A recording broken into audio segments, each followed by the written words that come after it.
5 নম্বরে হলো দুইটা অক্ষর, একটা হলো সিন আর একটা হলো শিন।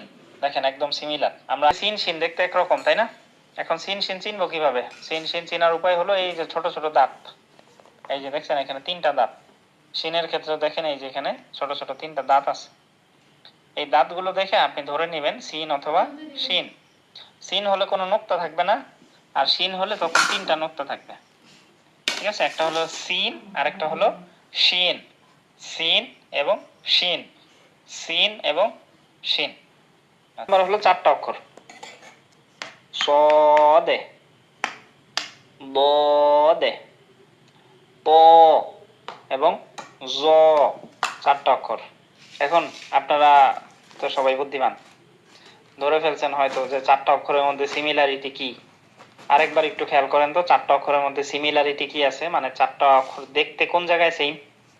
একটু দেখেন, সবাই খেয়াল করেন, মনোযোগ দেন। দেখেন তো এখানে 4টা অক্ষরের মধ্যে সিমিলারিটি কি আছে।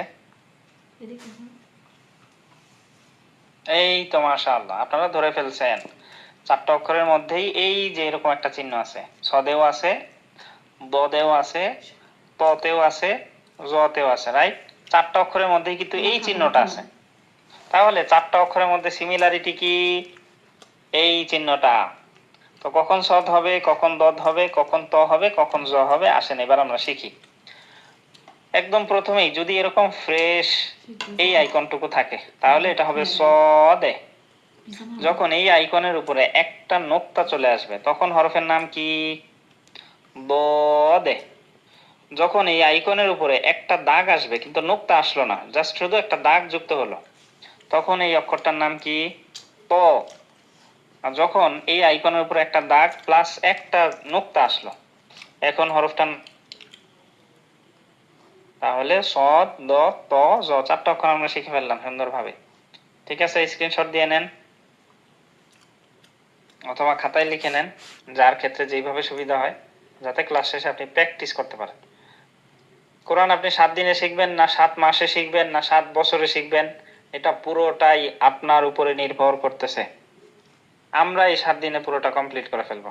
এখন আপনি যদি আমাদের সাথে সাথে আগান তাহলে আপনারও কমপ্লিট, আর আপনি যদি সাথে সাথে না আগান তাহলে আপনার কমপ্লিট না। আমরা কিন্তু পুরোটাই কমপ্লিট করবো, এরকম না ফ্রি ক্লাসে অল্প শিখাইলাম পেইড কোর্সে বাকিটা, এরকম না। 7 দিনের ফ্রি ক্লাসে পুরোটাই শেষ করা হবে। আচ্ছা, তাহলে সদ দ ত জ সবাই আশা করি স্ক্রিনশট নিয়ে নিয়েছেন। আমরা তাহলে তারপরের 7 নম্বরে গেলাম।